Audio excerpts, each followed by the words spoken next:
कि क्या हमें इसमें दिख पा रहा है। WQC and FCNOZT। देखिए इसमें क्या दिख रहा है, C का 3, F का 6, ठीक है, एंड F का कितना है यहाँ पे 6 और I का है 9। ऐसे हमने क्या किया, O से R जाएंगे, N से Q जाएंगे, तो O का कितना होगा आपका 15, इसका होगा 14, तो Q का होगा 17 और R का होगा 18, ठीक है।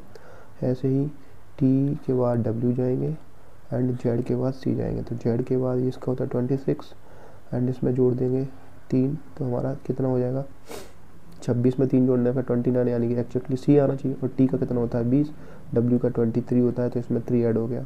यहाँ पे 15 से 18 हो गया, यहाँ पे 14 से 17 हो गया, यहाँ पे 3 से 6 हो गया और ये 6 से 9 हो गया। यानी इस तरह समझ में आ रहा है 3 का एडिशन हो रहा है।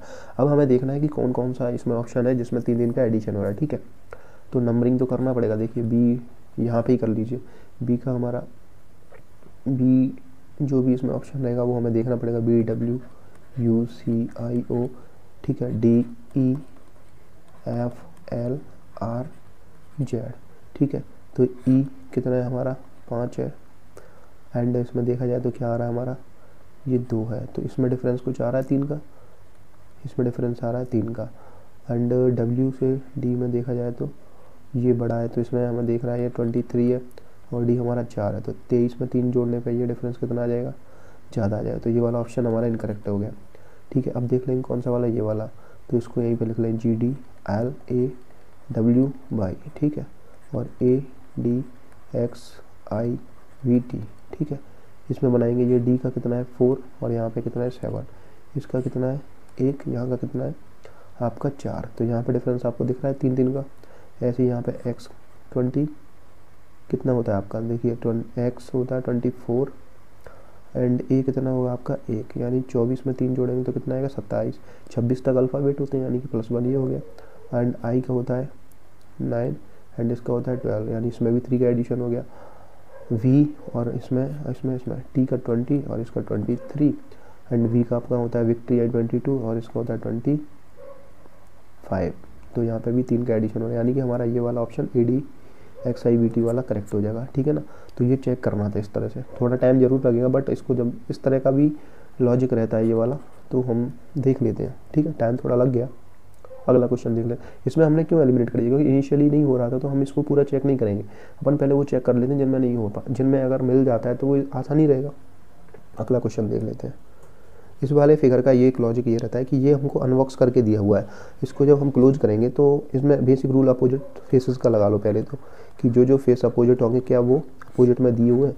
जैसे मान लीजिए ये वाला फेस इसके अपोजिट में रहेगा क्योंकि एक छोड़ के इसके अपोजिट आएगा, इसी तरह से ये ब्लैंक दोनों अपोजिट में रहेंगे।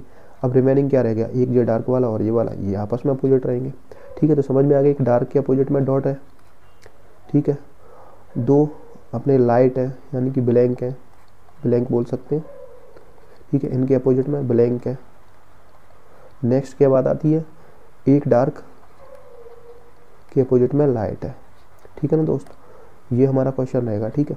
अब हम इसमें वेरीफाई करते हैं, क्योंकि देखिए एक डार्क के अपोजिट में लाइट रहना चाहिए, तो देखिए इस डॉट के अपोजिट में एक डार्क होगा, यहाँ पे हो सकता है ना, ठीक है।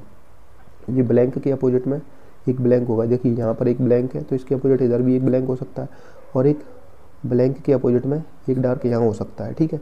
तो हमारे पास 2 डार्क, यहाँ पे डार्क हो सकता है, ये हमारा लाइट है, ठीक है, ये ब्लैंक है, इसके अपोजिट में एक ब्लैंक हो सकता है, और हमें क्या चाहिए, एक डॉट है, डॉट के अपोजिट में हमारा क्या आना चाहिए, सॉरी ये कि हमारा डॉट है, इस डॉट के अपोजिट में ये नीचे क्या आना चाहिए, डॉट के अपोजिट में डार्क आना चाहिए, तो डार्क है। देखिए वेरीफाइड हो रहे हैं क्या, एक डार्क 2 डार्क, 2 डार्क हो गए, ठीक है, 2 ब्लैंक हो गए एंड एक डार्क एक लाइट, ठीक है, एक डार्क एक लाइट, डॉट जो हमारा है ना ये वाला, यहाँ पे ये वेरीफाई कर लेते हैं कि देखो मैं समझाता हूँ इसको थोड़ा सा क्लियर करके, ठीक है। ये इस वाले क्यूब में हमारा क्या है, एक जो डार्क फेस है उसके सामने डॉट आना चाहिए, तो डॉट इसके सामने एक डार्क रहा होगा, ठीक है, ब्लैंक के सामने ब्लैंक आना चाहिए, तो ये वाला ब्लैंक हो गया, एक ब्लैंक यहाँ पे आ जाएगा, ठीक। अब क्या कह रहा है, एक डार्क के सामने एक ब्लैंक और होगा, तो ये हमारा ब्लैंक है और इसके सामने एक फेस डार्क आ जाएगा, यानी कि ये क्यूब बन सकता है। ठीक है, अब नेक्स्ट देखते हैं इस वाले क्यूब में। तो डार्क के सामने एक डॉट होना चाहिए, तो देखिए ये डॉट है और इसके सामने अगर डार्क होना चाहिए, हमारे पास कितने डार्क हैं, 1 और 2, जबकि ये दोनों डार्क यहीं पे आ गए, तो क्या इसके सामने कोई और डार्क रहेगा, क्योंकि तीसरा डार्क फेस तो है ही नहीं, जब है नहीं तो ये वाला तो नहीं बनेगा। अब क्या रह गया, ये वाला नहीं बनेगा, तो अब ये वाला चेक कर लेते हैं क्या बन पा रहा है। एक डॉट ये है, इसके सामने डार्क रहेगा, हमारे पास एक डार्क मिसिंग है तो वो यहाँ पे आ जाएगा। ठीक है, एक डार्क है और एक डार्क के सामने लाइट फेस रहना चाहिए, तो वो लाइट फेस यहाँ पे आ जाएगा। अगला क्या कह रहा है, ब्लैक, यानी कि ये कि यहाँ पे लाइट फेस रहेगा, उसके सामने एक इधर भी आ सकता है, यानी कि ये भी पॉसिबल है। ठीक है ना, और ये जो डार्क है इसके नीचे लाइट ही हमने बना दिया, यानी कि ये वाला बन गया। इस तरह से ये पॉसिबल है। अब दोनों ये साइड में आ सकते हैं क्या, ये देखना है हमें कि दोनों साइड में आ सकते हैं, डेफिनेटली आ सकते हैं। हमें क्या वेरीफाई करना है, पहले डार्क के सामने एक डॉट रहना चाहिए, तो ये वाला डार्क मान लेते हैं, इसके सामने नीचे इधर डॉट हो जाएगा। ठीक है, एंड ये डार्क है तो इसके सामने एक लाइट इधर हो जाएगा, लाइट फेस। अब क्या बात आती है कि एक लाइट फेस के सामने दूसरा लाइट फेस इधर भी हो सकता है। ठीक है, इसलिए ये वेरीफाई हो गया, यानी कि हमारे तीनों क्यूब्स बन सकते हैं, सिर्फ थर्ड वाला नहीं बन सकता, सेकंड वाला नहीं बन सकता, बाकी सारे क्यूब्स बन सकते हैं। तो इसमें यही चेक करते हैं कि अपोजिट फेस के जो जो बन रहे हैं पहले उनको लिख लीजिए कि इसके सामने ये, इसके सामने ये, और फिर वो फेसेस यहाँ पे अपना अप्लाई करके देख लेने कि किन किन में आ सकते हैं। वो जो आ सकते हैं वो इसमें हो जाएंगे, जो नहीं आएंगे उसको छोड़ देंगे। ठीक है, थोड़ा सा ये घिच पिच हो गया, लेकिन समझने वाली चीज़ यही है कि अपन को अपोजिट फेसेस सामने सामने रख के एज्यूम करने दिमाग में ही। अब ये इतना तो मैंने समझा है इसलिए, अदरवाइज ये दिमाग में बनाना कि कौन सा नहीं बन सकता, पहले वो फेस देख लेंगे हम। ठीक है, अगला देख लेते हैं। इस वाले में क्या दिया है, जब हमें इसमें थोड़ा सा मेरे को विजुलाइज करके समझ में आ रहा है कि देखिए मूवमेंट हो रहा है इसमें एक किसी अल्फ़ाबेट का। अब मैं देख रहा हूँ तो देखिए ए यहाँ पे, ठीक है, फिर ये ऊपर।